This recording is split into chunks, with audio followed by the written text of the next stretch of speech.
How did you get started in this notion of helping people figure out their stories? It was when I first started coaching and I was considering starting a podcast that I talked to one of my clients who happened to have MS. She is also this phenomenal human being and has done some amazing things despite her illness, disability. But when we were talking, I asked her why she didn't talk about her MS. And she said, well, I don't want to be defined by it. I said, what do you mean? She said, well, when people hear that I have MS, they immediately think of me as that woman with MS. I said, well, maybe you think of you that way, but I don't think others immediately think of you that way. And she said, why do you say that? And I said, well, when you talk about it, all I see is this resilient, persistent, incredibly motivated and inspiring woman. I don't see that woman with MS. And I could see her eyes light up with this realization that this is part of her, but it doesn't define her. And I said, it's not the things that happen to you in your life that define you, it's how you talk about those things.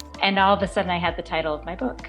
Your stories don't define you, how you tell them will. But it started as the title of my podcast. It didn't become a book until probably a year into the podcast when I realized people need help collecting those stories. And that's what the book does.